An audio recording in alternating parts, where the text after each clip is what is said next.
nziza cyane. It is a wonderful song, this song. It is about heaven. Iyi ndirimbo ni indirimbo yerekeranye n'iby'ijuru. Ni indirimbo nziza cyane iri kumfasha muri ino minsi. Ivuga ati, what a day of rejoicing that will be. Mbega umunsi uzaba uryoshye, uzaba ukomeye, uzaba unejeje cyane. When we see all Jesus. Igihe twese tuzaba twabonye Yesu. Haleluya. Abakunzi b'Imana, abakunzi ba Yesu bamuhisemo. Mbega ukuntu bizaba biryoshye. Uyu muririmbyi niko aririmba. Ati icyo gihe natwe tuzarimba, turimba cyane n'amajwi yo hejuru, tuvuga tuti dufite ubutsinzi. Haleluya. Twatsinze, twagezeyo. Yesu Kristo ari kumwe natwe, azatuneshereza. Iyi ndirimbo ari kuvuga abatashoboye kubyumva. Uyu munsi nongeye kunezerwa cyane bene data, nejejwe no kugira ngo twongere dusubire ku kiganiro cyacu natangiye ejo cyerekeranye no kuvuga ngo menya uwo uriwe muri Kristo Yesu. Reka tumenye abo turi bo. Iki ni igice cya kabiri ngiye gukomerezaho mu minota mike cyane, ntugiye kure, reka dutangirane kandi dusozanye minota mike cyane, ntabwo ngutinza. Menya uwo uriwe, umenye uwo uriwe muri Yesu Kristo. Ibi byose ndabikura muri Bibiliya. Ni ijambo ry'Imana, kumenya abo turi bo. Ndagenda nkubwiraho byaturutse. Uyu munsi ni umunsi mwiza cyane wo kugira ngo wongere wibuke uwo uriwe muri Yesu Kristo. Iki kiganiro kandi ndagira ngo umenyeshe ko uri kumwe na Josee. N'ubundi reka tugikomezanye twagitangiranye ejo hatambutse, uyu munsi turagikomeza kuri uyu munsi wa kane, kuri iyi tariki ya 24 z'ukwa gatatu 2022. Umunsi mwiza cyane wo kongera kwibuka abo turi bo muri Yesu Kristo. Ntucikwe rero. Ikintu cya mbere Yesu aratubwira ati, you have the mind of Christ. Ufite ibitekerezo nk'ibyanjye, niko avuga. Niko ijambo ry'Imana ritubwira. Yesu ubwe niwe bitwibwirira mu Bakorinto ba mbere ibice 2:16. Kuko twebwe twakiriye Yesu Kristo w'umucunguzi wacu n'umukiza wacu, dufite imitekerereze nk'iya Yesu Kristo. Yesu Kristo yicishije bugufi, ava mu ijuru, aza kudushaka kugira ngo aduhindure ubwoko bwe, aduhindure abo mu muryango we, tumere nkawe, duse nkawe. Haleluya. Duse nka Yesu.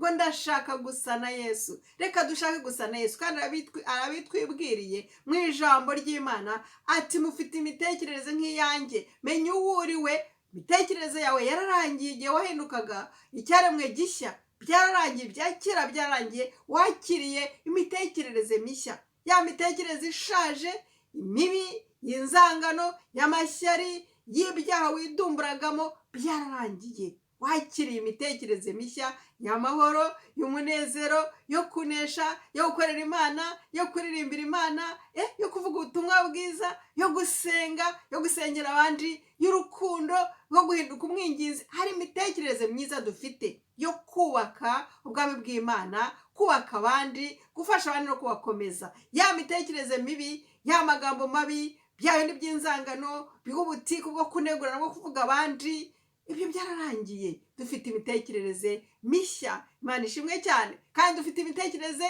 nk'iya Yesu Kristo umwami wacu twakiriye. Riri ijambo ry'Imana, wongere uryisomere mu Bakorinto ba mbere ibice 2:16. Imana ikugirire neza. Ikindi cya kabiri turi cyo twahawe kubera ko twakijijwe, dufite amahoro ahebuje rwose, aruta y'umuntu yamenya, kuko turi abantu b'Imana. Iyo waze kwakira agakiza, uhabwa amahoro ahebuje rwose, aruta y'umuntu yamenya. Amahoro abaho. Hari abantu bafite ubutunzi, akavuga ati, mfite amahoro kuko mfite inka nyinshi, mfite amahoro kuko ntasabiriza, mfite amahoro kuko mfite abana benshi, mfite amahoro kuko mfite urugo rwiza, mfite aho ntaha, mfite akazi, mfite amashuri, mfite amahoro. Birashoboka. Ariko igitanga amahoro no kwakira agakiza. Ya mahoro ngo ameze gute? Ahebuje rwose, aruta y'umuntu yamenya. Ayo urayafite. Menya uwo uriwe muri Yesu Kristo, uri umunyamahoro. Ya mahoro ahebuje rwose, uraryama ugasinzira, ntunywe ibinini. hari abantu tujya tuganira bakambwira ati twe tubuze amahoro, nta mahoro dufite kubera ibibazo byatwikubiseho bituma tudasinzira, twabaye depressed, tumaze imyaka n'imyaka nta munezero. Nkabwira ntigewe ibibazo ndabifite ndetse biruta n'ibyanyu, ariko nahawe amahoro. Haleluya! Nahawe amahoro na Yesu Kristo, nahawe amahoro no kwakira agakiza, nahawe amahoro no gusoma ijambo ry'Imana, nahawe amahoro no kuba muri twibature, ngafatanya na bene data tugafatanya gusenga, cyangwa ngakora twibature jyenyine, nabyo bijya bimbaho, ngasenga Imana ikampa amahoro, nkayiha bya bibazo byose. Ibyo ni ibanga nkubwiye. Iryo ni ibanga ari kugira ngo ugire ayo mahoro, nuko usanga Yesu nk'uko ijambo rye rivuga ngo mwese abarushye n'abaremerewe nimunsange ndabaruhura. Iryo banga nararimenye, Jose nararimenye.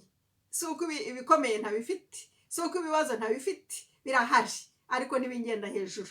Namenye amahoro ya Yesu, aya mahoro ngo aruta ayo umuntu yamenya, ahebuje rwose. Ndayafite rwose, ndaryama ngasinzira pe. Ngiki kintu mfite, ngiki kintu nkizeho, ni amahoro ya Yesu Kristo, nayahawe nawe. Sijya uyiha, si ukubera ibintu mfite, si ukubera inshuti mfite, nagakiza niko kampaye. Aya mahoro ahebuje rwose. Menya URIWE muri Yesu Kristo, nzi uwo ndiwe, ndi umunyamahoro. Mbabarire, ni umunyamahoro.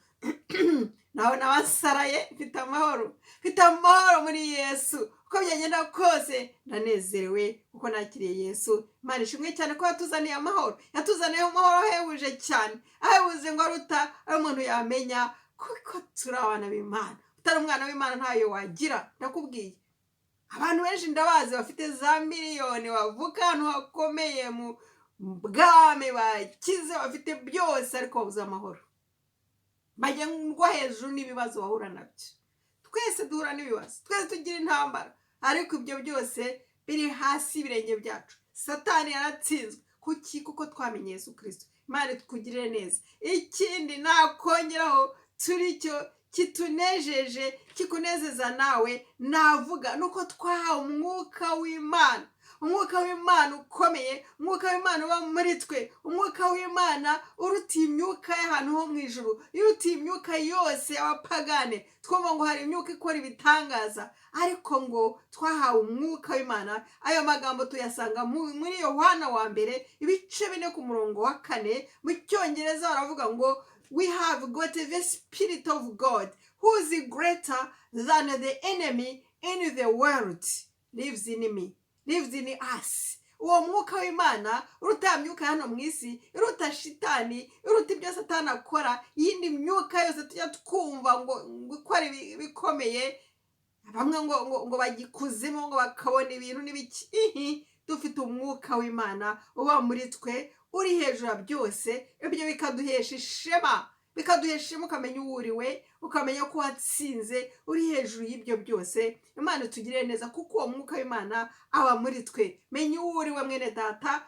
umenye URIWE muri iki gice cyacu cya kabiri cyo kumenya URIWE. Utahana ijambo, menya umwuka w'Imana ukomeye uruta iyo myuka yose njya numva uri muri jye. Imana ishimwe cyane. Ikindi nakongeraho nanone dutahana uyu munsi, dusigarana uyu munsi wa none, ni ukumenya ko mu byo dukora byose, mu ijambo ry'Imana mvuga, aho ngenda hose, mu gukomeza urugendo, sinsubira inyuma, mu bibazo mpura nabyo sinsubira inyuma, sinkandagirwa n'umwanzi, nkamurenga akomeza urugendo.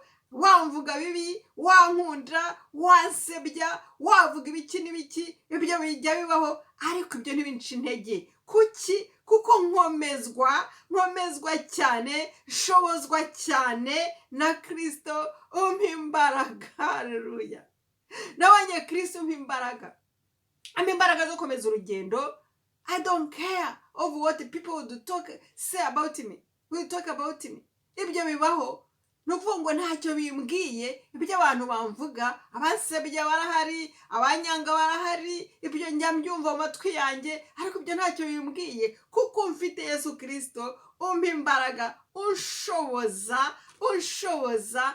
urugendo akambashisha kandi akampaye n'aya mahoro akampa imbaraga ngakomeza urugendo nta nubwo njya nita kuri ibyo byose njye nta mwanzi ngira mbona ko nta mwanzi ngira umwanzi ni satani ariko nawe yaratsinzwe namenye umwami wanjye kuko yatsinze namenye ko nanjye I am more than a conqueror ko mfite imana nanjye mfite ubutsinzi burengejeho ko mfite umwami waneshereje haleluya ngo nshobozwa byose na Kristo umpa imbaraga menya uwo uriwe mwene data menya uwo uriwe uyu munsi wa none iki gitahane ntutsikamizwe n'ubukene ntucike intege kubw'ubukene ntucike intege kuko uri imfubyi ntucike intege kuko uri umupfakazi ntucike intege kuko udafite akazi ntucike intege kuko ngo utashoboye kwiga nta ma PhD ufite nta ma degrees ufite ntucike intege uko uri kose menya ko uri umwana w'Imana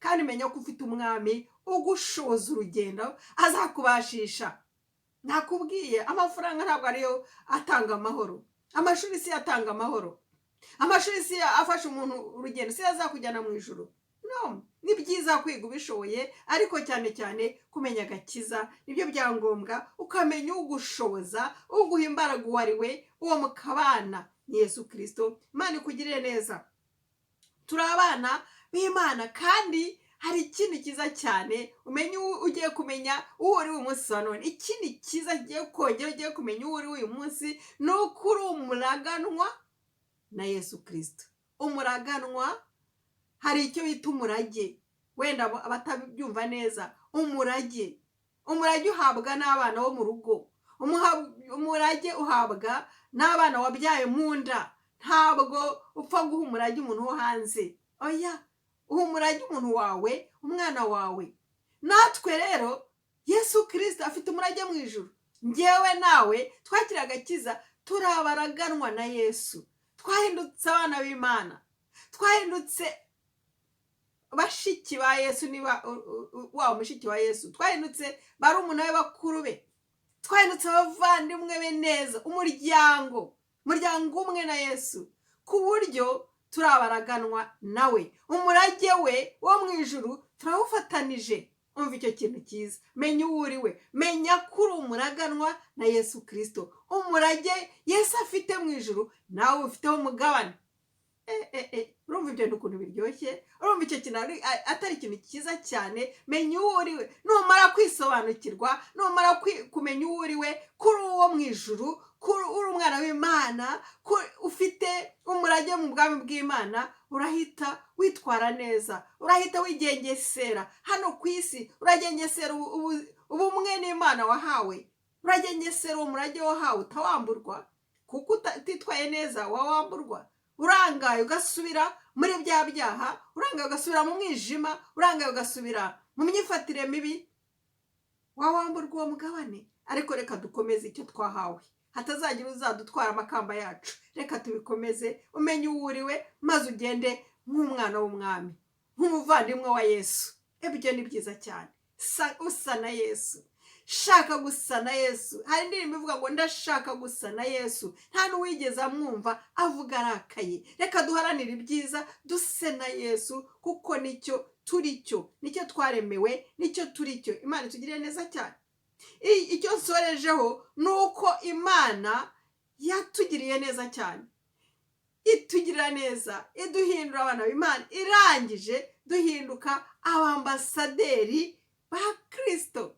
amagambo turayasanga mu Bakorinto ba 2:5 umurongo wa 20 turi abambasaderi ba Kristo hano mu isi ndi umwambasaderi wa Kristo hano mu isi niyo mpamvu ndimo kumukorera niyo mpamvu ndimo kumuvugira hano kuri Pure Gold TV ndimo kumuvugira duhagarariye Yesu hano mpagarariye Yesu nzuwo ndiwe nzi ko ndi ambasaderi wa Yesu Kristo niyo mpamvu muvugira niyo mpamvu numva nezerewe umwambasaderi ari umuntu ukomeye urinzwe ufite abamurinda akagira aho aba bakamugenera byose Yesu Kristo angenera byose kandi aramfasha kandi akandinda ndarinzwe n'abasirikare bo mu ijuru ndarinzwe n'umwambasada w'Imana n'umwambasada wa Yesu nawe nuko kandi byakire ongera ubisome mu Bakorinto ba kabiri ibice 5 umurongo wa 20. Menya ko uhagarariye Yesu, uri umwambasaderi we hano ku isi, uri intumwa y'Imana, uri haleluya, uri intumwa ya Yesu mu cyimbo cye. Urahiriwe cyane numara kumenya uwo uriwe, uritwara neza. Imana ikomeze kugirire neza. Tuzakomeza ubutaha vuba cyane tureba aho turibo nanone. Usobanukirwe uriwe, wisobanukirwe. Numara kwisobanukirwa uzajya ugenda nk'umwana w'Imana, uzajya witwara nk'umwana w'Imana, uzajya ugenda muri iyi si uzi uwo uriwe, uvuga uti ibi ndabyemerewe, ibi simbyemerewe, ibi nemerewe kubikora, ibi sinemerewe kubikora. Gutyo uzamenya uwo uriwe, ugende nka Yesu. Imana itugirire neza, ukomeze ugire ibihe byiza. Turi kumwe, tuzakomeza ubutaha. Be blessed.